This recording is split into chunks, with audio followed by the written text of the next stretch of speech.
Merci de faire le choix de suivre RTI2. Depuis hier, l'on parle de religion sur le continent africain.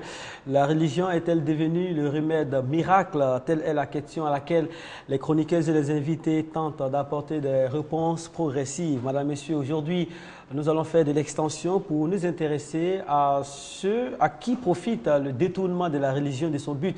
À qui profite le détournement de la religion? Qui fait que la religion sort de son registre initial? 22 42 54, vous pourrez nous appeler pour enrichir le débat et nous donner vos différentes expériences concernant la religion, la pratique de la religion sur le continent africain. Et aussi sur ce plateau, on aura l'occasion de vous présenter les événements socioculturels de certains partenaires qui seront sur ce plateau.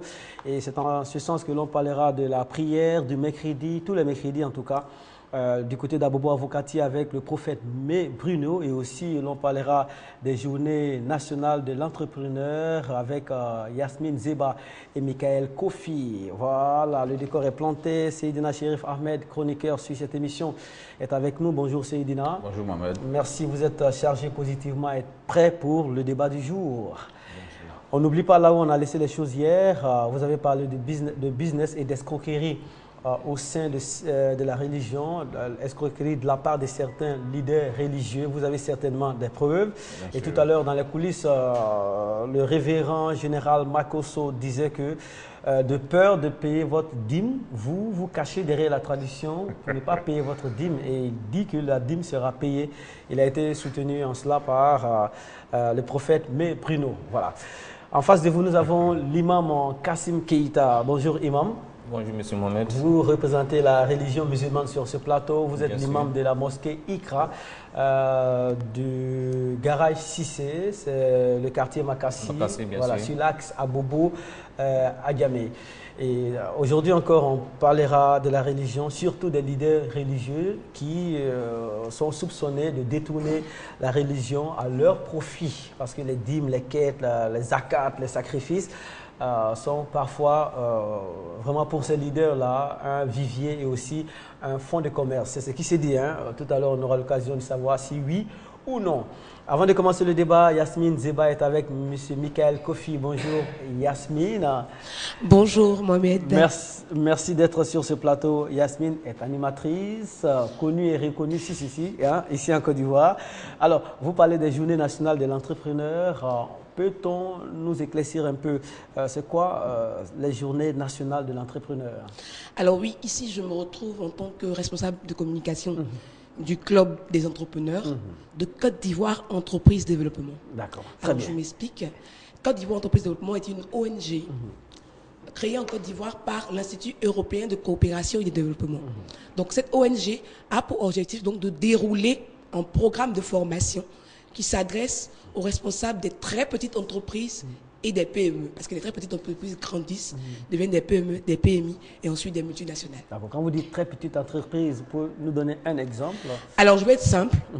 La vendeuse de boson au quartier qu'il fait chaque jour et qui trouve des bénéfices dans son activité pour nourrir sa famille est responsable d'une TPE. Boson, Bofloto, Momi, donc galettes, attiqué, garba, cabine téléphonique, tout ce qui est activité de l'argent. Voilà, c'est ce qu'on appelle une très petite entreprise parce qu'elle est encore dans le secteur informel. Et la moyenne? Alors, la moyenne, elle est sur le plan national, on a une multitude.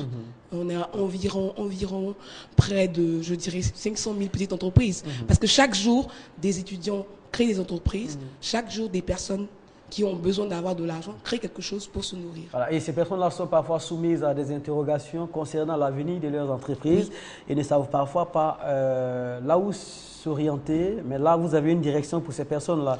Du 26 au 27 novembre prochain, à la Chambre de commerce et d'industrie au plateau, ces personnes sont invitées à partir de 8 heures. Oui.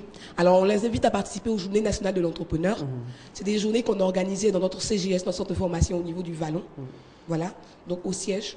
Pendant 4 années, on a testé le produit. Et là, on le fait pour la première fois en grandeur nature à la salle, la Chambre de commerce et d'industrie.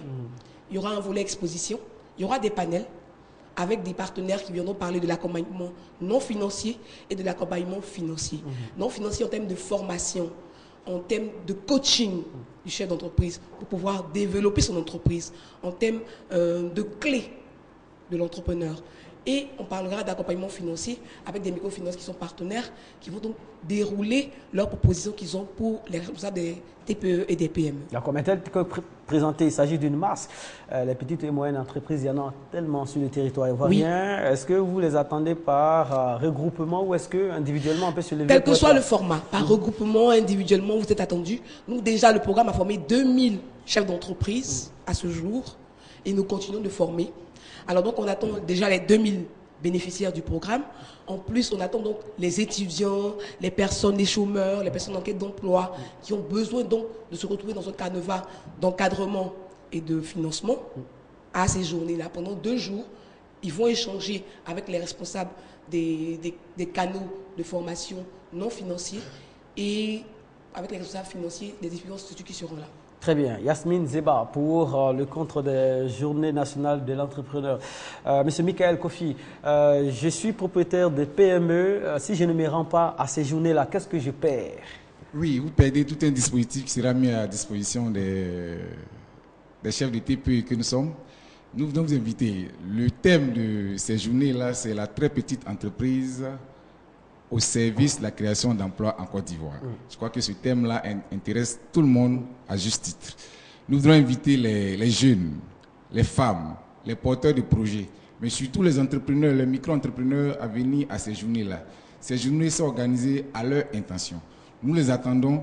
Ils peuvent tout de suite appeler le 07, le 37, 78, 98 ou le 07, le 04, 63 91. Nous les attendons pendant ces 2 jours-là et c'est pour leur bien, pour le développement de leur TPE.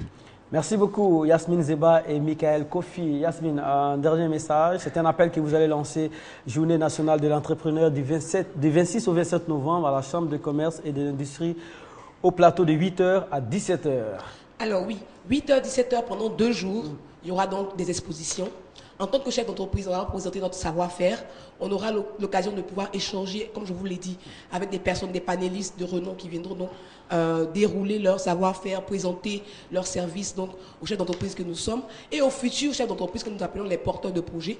On vous attend, venez. C'est vraiment un rendez-vous à ne manquer sous aucun prétexte parce qu'aujourd'hui, l'émergence ne se fera pas sans nous.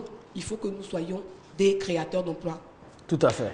07 37 78 98 et 07 04 63 91. Merci. Voilà. Merci. Ouvrez les téléphones et dès que vous sortirez, ça va commencer à sonner. Merci. Merci Yasmine, merci ici Michael. Le prophète May Bruno. Prophète, bonjour. Bonjour mon frère, que Dieu vous bénisse. Amen. Merci beaucoup prophète. Donc, tous les mercredis, vous avez rendez-vous avec les fidèles à Bobo Avocatier de 7h à 13h. À 13h, oui, c'est un jour très important.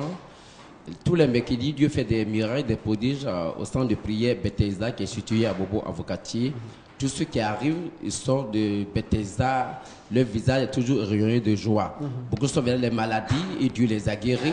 Quelqu'un qui est venu me voir, un homme qui est malade, qui a perdu connaissance, c'est-à-dire qu'il n'est plus parmi les humains parce qu'il est ignoré, sa dignité est bafouillée.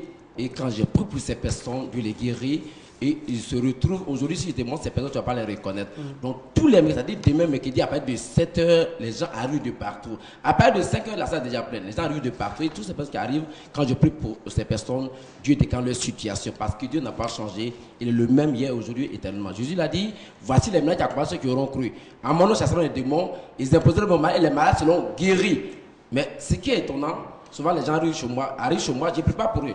Je ne les impose pas les mains. Je dis, il faut partir, tu es guéri. Dès qu'ils sortent d'être, leur maladie est partie. Ils viennent de rendre des témoignages. Quand je suis venu, papa a dit, un seul mot, je suis parti, le mal a disparu. Moi, ceux qui veulent travailler, ils viennent, je prie pour ces personnes, ils trouvent d'emploi. J'ai parlé de quelqu'un que je l'ai trouvé dans le quartier en 2001. Il a tous ses diplômes, mais il prenait le travail pour aller faire la maçonnerie. Imagine-toi, mon frère Mohamed, quelqu'un qui a licence, qui a BTS, qui a bac, et puis il prend le travail pour aller faire la maçonnerie. Il dit, viens, j'ai prié pour toi. Aujourd'hui, il enseigne au lycée d'Anguille à Brougois. Aujourd'hui, il travaille. Il a laissé les trouelles, aujourd'hui, il travaille. C'est pour dire, tous ceux qui souffrent, tu as des routes, tu n'arrives pas à travailler, viens. Demain, je vais prier pour toi, tu vas avoir du travail. Prophète. Et ils vont te respecter. Prophète, les maçons ne seront pas d'accord avec vous. Vous dites un diplômé qui est dans la maçonnerie. Mais il n'est pas là à l'école pour être maçon, non. Moi, je ne suis pas contre les maçons. C'est maçons qui construisent des maisons qui nous permettent d'avoir une maison pour dormir. Mais lui, il est allé à l'école pour travailler, mais pas, il n'est pas allé à l'école pour être maçon. Il n'a pas fait sa licence, bien son BTS pour être maçon, mais par manque de travail.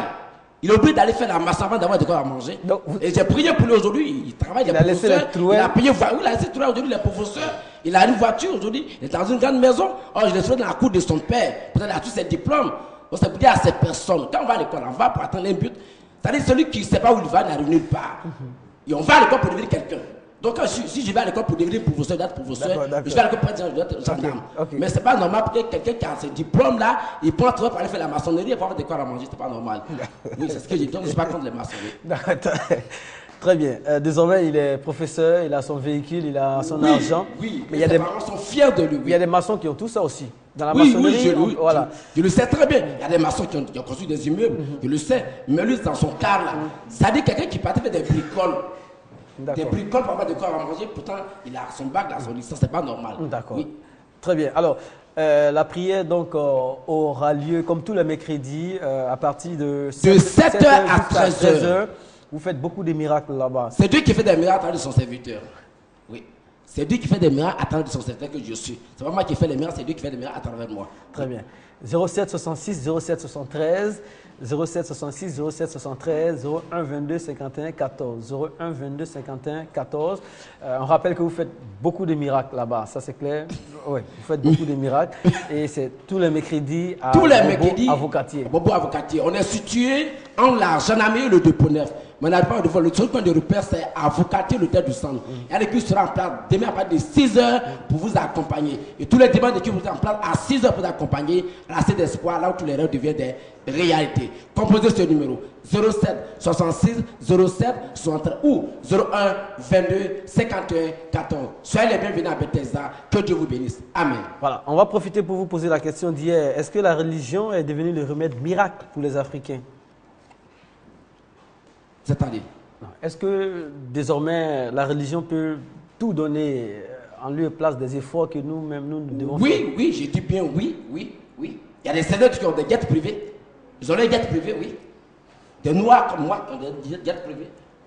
Des noirs comme moi qui ont 3 avions. Ce n'est pas les fidèles qui ont ça, ce sont les chefs religieux qui ont ça.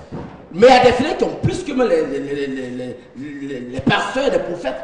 Chez moi, il y a des gars qui ont l'argent plus que moi. 1000 fois, oui, il y a des fidèles qui sont plus riches que moi. Je le sais, je le dis sur le plateau. Vous admettez que vous avez les moyens, vous avez de l'argent? Non, personne n'a l'argent, c'est lui qui a l'argent. L'argent appartient à Dieu, l'argent appartient à moi. D'accord. Personne n'a l'argent, c'est lui qui a l'argent. Vous serez invité dans l'extension du débat. Pas de problème, s'il vous plaît. Merci beaucoup pour l'instant. C'est moi qui vous remercie. Voilà, rendez-vous demain mercredi à Bobo Avocatier pour rencontrer le prophète May Bruno pour la prière du mercredi.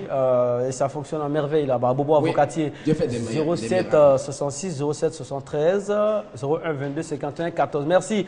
Et on vous enverra une invitation pour la suite du débat. Je suis prêt. Le prophète May Bruno. Voilà, nous allons terminer avec les partenaires. Monsieur Mech Samuel est là. Nous parlons du campus de l'emploi. Bonjour Mech. Bonjour Mohamed, voilà. Bonjour également donc à nos sympathiques téléspectateurs. Très bien, alors Campus de l'emploi, qu'est-ce que c'est? Campus de l'emploi, c'est un programme qui vient finalement donc apporter une solution à tous les jeunes sans emploi, aux travailleurs, aussi aux porteurs de projets, aux chefs d'entreprise et aux cabinets de recrutement. Campus de l'emploi, c'est un programme qui a été mis sur pied par l'ADECI, entendez, l'Agence pour le développement de l'emploi en Côte d'Ivoire, qui a des partenaires de choix et de qualité, dont l'AGEP. Et justement, donc, l'ADECI a décidé pendant 3 jours d'investir la commune de Port-Boué avec naturellement donc tous ses habitants pour apporter donc ces solutions-là à tous ces jeunes qui vivent à Abidjan. Qui est éligible à ce programme-là? On l'a dit, donc les jeunes sans emploi déjà, les travailleurs et aussi les porteurs de projets, les chefs d'entreprise et les cabinets de recrutement. À quelles conditions? C'est gratuit, tout est gratuit et pendant 3 jours, donc à partir de demain, 26 novembre, nous invitons toute la population à investir le centre pilote de Port-Boué afin de pouvoir avoir donc tous les renseignements concernant l'emploi, comment avoir avoir un emploi stable. On le sait aujourd'hui, beaucoup de jeunes sans emploi sont à la maison, les diplômes sont au placard parce qu'ils ont perdu espoir, parce qu'ils n'ont pas réussi à capitaliser justement donc à tous ces diplômes qu'ils ont. Et avec nous justement demain, à partir de demain, je peux dire, donc ils auront les différentes réponses. On sait qu'on n'a pas la science infuse, mais on aura tous les partenaires afin de pouvoir donc leur donner les éléments nécessaires. C'est une plateforme d'échange avec donc différents chefs d'entreprise. Les recruteurs aussi seront là et les jeunes, je peux le dire, c'est une occasion pour eux donc d'avoir plus de chance. Ah, vous allez recevoir du monde. Les dispositions sont prises certainement. Ça, les dispositions sont prises, on peut le dire, et là nous venons encore l'attester. Il faut venir simplement être curieux parce que justement il y a quelque chose que les jeunes font. On leur donne le message, ils sont à la maison à se tourner encore les pouces. Moi je pense que ça ne leur coûte rien, c'est gratuit. Il faut venir simplement donc être curieux et voir ce qu'on a à leur proposer. D'éminentes personnalités seront là justement pour vous donner leur savoir-faire. Il faut venir en profiter. Merci beaucoup. Ce n'est pas une affaire entre nous ici, c'est une affaire qui vous concerne. Rendez-vous demain au lieu indiqué ou tapez au numéro suivant. 2 lignes sont ouvertes. Le 22 43 74 79, 22 43 74 79 ou le 77 73 55 66. 77 73 55 66. Quelque chose à ajouter? Très rapidement, peut-être rajouter donc la ligne web, le www.adeci.ci. Tout le monde y est invité. Venez afin qu'on puisse ensemble donc accéder à cette émergence. Merci beaucoup. Successivement et dans l'ordre, l'on a parlé des journées nationales de l'entrepreneur avec Yasmine Zeba et Michael Kofi. Le prophète May Bruno nous a parlé des prières du mercredi. Donc demain, par exemple, vous êtes invité à Bobo Avocatier de 7h à 13h. Et Maître Samuel nous a parlé du campus de l'emploi. C'est très important hein, et les numéros sont à prendre au sérieux. 22 43 114 79 77 73 56 66. Madame, Messieurs, vous suivez, on garde les contacts. Le débat sera ouvert tout de suite. On parle des religions sur les continents africains. Les religions sont-elles devenues le remède miracle? Et si les religions sont aujourd'hui détournées de leur but, la faute à qui et au profit de qui les religions sont détournées de leur but initial? On se revoit dans seulement quelques instants.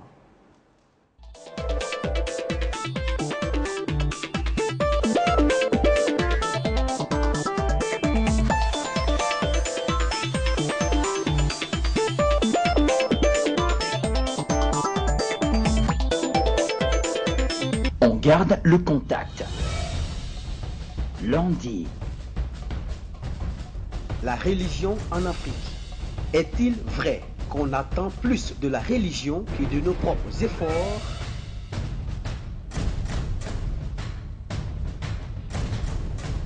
Mardi. Afrique. Qui a intérêt à détourner la religion de son but?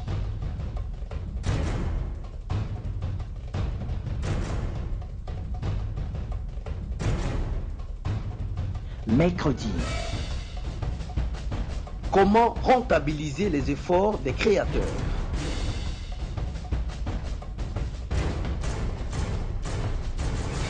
Réagissez en direct. On garde le contact sur RTI2. Vous avez enfin la parole. 22 42 54 facebook.com/ on garde le contact pour participer au débat. Le but initial de la religion est-il de devenir le remède miracle à tous les problèmes des fidèles? Voilà. Et si aujourd'hui les fidèles considèrent que la religion peut tout résoudre, la faute à qui? Voilà. 22 42 54 si vous nous suivez entre midi et 2 et si vous nous suivez après minuit en temps universel, vous suivez la rediffusion. Le révérend général Makosso nous a rejoint. Bonjour révérend. Bonjour Mohamed. Merci d'être au rendez-vous. Vous avez promis hier, vous êtes encore là. Tout à fait. Merci de tenir parole. En face de vous, nous avons Diop qui a également regagné sa place. Bonjour Diop. Bonjour. Merci, vous êtes prêts pour le débat. Et l'autre côté, nous allons permettre à Patrick d'adresser son bonjour aux téléspectateurs. Patrick, vous allez bien? Oui, 5 sur 5 Mohamed. Bonjour aux téléspectateurs et bonjour à nos internautes fidèles. Voilà, la première case se baptise en bref.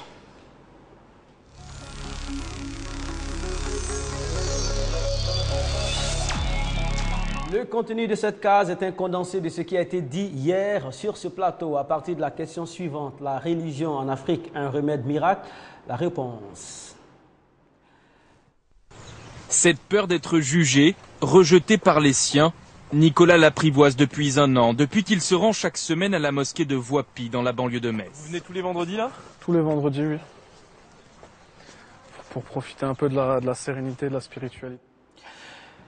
Voilà, une erreur, c'était la foi des convertis, un élément qui vous sera présenté tout de suite par Patrick. Alors, on a inversé les choses, Patrick, mais on pourra retomber sur nos pieds. On vous écoute, Patrick. Alors, les deux grandes religions révélées seront passées au peigne fin tout de suite. Alors, on commence par la religion musulmane, Patrick. Justement, Mohamed, la religion musulmane, nous avons parlé hier dans un premier élément qui montrait l'impact considérable que cette religion avait exercé sur le mental et l'âme d'une dame.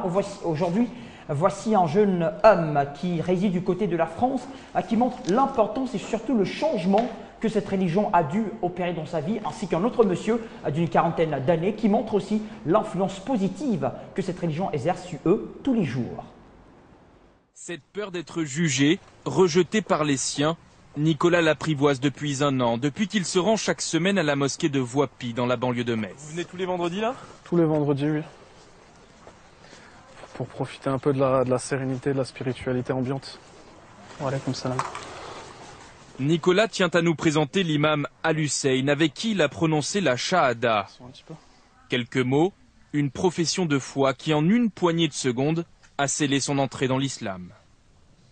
La ilaha illallah Muhammad Rasulullah. Donc il n'y a de Dieu que Dieu et Mohamed est son messager. Au moment où je l'ai prononcé et que j'ai fini ma récitation, c'était une sorte de libération. C'est-à-dire que j'avais plus de poids et j'étais redevenu léger. On pourrait penser, à vous entendre, que l'islam est finalement une lubie comme une autre. C'est-à-dire? Vous entendez quoi par là? Une mode. Une mode? Je pense que la mode, c'est plus pour ceux qui commencent à s'intéresser à l'islam parce qu'ils ont des potes maghrébins ou une fille qui les intéresse. Moi, c'est pas du tout une mode, c'est juste que voilà, il y a tellement de désinformation sur l'islam qu'il y a un moment, moi qui suis une personne autodidacte et qui ai toujours aimé apprendre, il y a un moment, je me suis renseigné aussi, je me suis dit, il raconte pas mal de choses. Moi, ce que je vois au quotidien avec les gens de mon quartier, mon entourage, c'est pas ça. Un profil qui a longtemps collé à la peau de David Boussion, aujourd'hui âgé de 40 ans. Aide-soignant, celui qui se fait appeler Daoud, son prénom musulman, vit en Bretagne. Bon, dites-moi, elle est où la mosquée là? Alors la mosquée, s'il n'y en a pas, tout simplement, puisqu'on se trouve à côté de Lannion. La plus proche se trouverait à Saint-Brieuc, c'est-à-dire à quoi, à peu près 1h30, 2h d'ici. Coucou les bébés. David s'est converti à l'islam il y a 17 ans. Après un voyage en Inde, ça va mon cœur? Un bisou. Salam alaikum. Et une longue maladie pour laquelle les médecins le disaient condamné. Appliqué, aucune prière. 50, 60. Il se tourne vers la Mecque. Allahu Akbar. 5 fois par jour. Voilà, retour sur ce plateau. L'imam Kassim Keita qui est avec nous. Est-ce que la question du journaliste vous paraît tendancieuse? Il demande si l'islam est un but ou une mode pour le convertir. Monsieur Mohamed, je vous remercie également de m'avoir donné cette opportunité de m'adresser aux fidèles. Parce que l'islam, qui est ma religion, l'islam est mal interprété. Je crois que c'est l'ignorance qui fait ça. Parce que les gens aujourd'hui ne veulent pas apprendre, ils ne veulent pas se renseigner. Donc c'est l'ignorance. Tout le monde veut imaginer des choses pour introduire ça dans la religion. C'est des imaginations. L'islam n'est pas une imagination. Allah le dit dans la sourate Youssouf Joseph. Ce n'est pas des récits. Donc il faut apprendre, il faut connaître la religion. Donc, le fait qu'on qualifie la religion de mode, par exemple, tout à l'heure, on demande si c'est un phénomène de mode qui fait que les jeunes se convertissent à l'islam. Bon, tout à l'heure, il vient de prononcer la shahada, qui est la ilaha illallah. Je crois que cela va déjà, quand tu prononces la shahada, qui atteste qu'il n'a pas de divinité qu'Allah subhanahu wa ta'ala. Donc tout va de là. Donc c'est à partir de là, tu seras, si tu es sincère dans l'attestation que tu veux faire, si tu es sincère, donc c'est là tu seras orienté réellement vers l'islam. Mais quand tu prononces la shahada, la ilaha illallah, et tu n'es pas sincère, aujourd'hui, ça y est, les gars chantent partout, la ilaha illallah, la ilaha illallah, c'est une des chansons. Mais il faut connaître le sens réel. C'est-à-dire que je me mets entièrement à la discussion d'Allah subhanahu wa ta'ala. Merci Imam. L'élément suivant avec Patrick sera peut-être une réponse à une interrogation de Seydina hier sur ce plateau, parce qu'il disait qu'il trouvait que les religions n'apportaient pas grand-chose dans la marche de l'Afrique vers le développement. Patrick, vous avez un élément concernant une église locale, une église ici en Côte d'Ivoire, la Majestueuse, qui a une action quand même qui mérite d'être connue. Oui, positive d'ailleurs. Et vous l'avez dit, c'est aussi pour montrer l'importance et l'impact que peut avoir la religion, surtout chrétienne, on dira dans ce cas-ci, sur la société. C'était un 1er novembre, le jour de la fête des morts, c'est-à-dire la Toussaint. Ils ont préféré célébrer la vie en offrant des gentils cadeaux aux mamans à la maternité de Pémi de Yopougon. En 2014, et les églises évangéliques, la Majestueuse, organisent en cette date le concert de la vie. Généralement, nous avons constaté que les 1er novembre sont consacrés à commémorer les morts. Mais nous, enfants de Dieu, nous savons que la vie est un don que nous recevons de Dieu. Et ce don-là, nous devons le chérir, ce don-là, nous devons l'apprécier à sa juste valeur. Nous avons choisi ce matin de venir à la PMI de Yopougon-Atié pour faire des dons spécifiquement à la maternité, d'accord? Parce que la maternité, c'est le lieu symbolique où on donne la vie. Et nous voulons profiter de l'occasion pour faire des cadeaux aux mamans qui ont accouché en cette journée, pour célébrer le Seigneur pour les vies qui viennent de naître. J'ai accompagné ma soeur, elle a accouché. Je suis très contente de venir pour célébrer cela. Inch'Allah, bientôt il fera aussi mon bébé. Donc, on m'a dit qu'il y a une maman qui a fait un bébé de 4 kilos. On devait commencer par son bébé. Alléluia. Alléluia. Alléluia. Vraiment, on est content. On remercie toutes les braves femmes qui sont venues nous faire des cadeaux. Vous avez vu cadeau, merci beaucoup. Merci. Voilà cadeau là. Voilà. Ce qui est à saluer dans ces actions, c'est que vous remarquez des femmes musulmanes qui reçoivent des dons de la part de cette église chrétienne les Majestueuses, ce qui montre aussi l'élan de solidarité que peut avoir une certaine religion dans la société, parce que l'important, c'est de vivre en paix avec tout le monde. Mohamed. Voilà. Avant de rentrer dans le vif du sujet, c'est un commentaire. Est-ce que ça, c'est pas un bon acte posé par les religieux et la religion déjà? Célébrer la vie Oui, bon, ça c'est un acte social. C'est une question de donner des cadeaux à des gens qui ne sont pas forcément dans les besoins, parce qu'on allait les trouver là-bas, on allait donner des cadeaux. Mais moi, je parle de développement, parce qu'il faut faire la différence entre développement et cadeau. Donner des cadeaux, c'est bon. Mais je parle de développement. Développement, c'est la création d'entreprises. Ça commence par qui? C'est de générer... Pardon? Le développement, c'est pour qui? Non, le développement dont je parle. Bon, je prends un exemple très simple. Pour ceux qui mettent au monde et oui. Pour ceux qui sont mis au monde. Non, ici, alors, si on commence déjà à la source, on commence à s'occuper d'eux à la source. Est-ce que... Voilà. Est-ce qu'il y a en rédit? Je ne condamne pas l'action qui vient de se passer. Mais cette action-là peut pas me permettre, oui, c'est une très bonne action, mais pas me permettre de parler de développement. Ça me permet de parler peut-être de relations sociales ou bien de solidarité en tant que telle. Ça, il n'y a pas de problème. Je parle de développement de l'Afrique par la religion, comme de la manière que les Arabes se sont développés avec la religion, de la manière que les Occidentaux se sont développés avec la religion. Je prends un exemple très simple. Nous avons une très grande balisiste à Yamoussoukro. Mais économiquement parlant, qu'est-ce que cette bâtisse rapporte à la ville de Yamoussoukro et à l'État de Côte d'Ivoire? Nous avons des mosquées. Elle est visitée. À Kong, nous avons des mosquées à Bandoukou. Mais qu'est-ce que ces mosquées réellement, quelles sont les actions que les musulmans qui sont dans ces mosquées-là mènent pour qu'il y ait développement de ces lieux-là? C'est de ça qu'il est question. Est-ce que ça c'est le but de la religion? Est-ce que ça c'est une fonction de la religion? Oui, mais attendez. Une fonction de la religion, on dit... c'est que les gens puissent travailler dans la droiture pour avoir accès au paradis. Mais est-ce que, imaginons, franchement, je ne veux pas blasphémer, mais est-ce que, oui, non, je viens.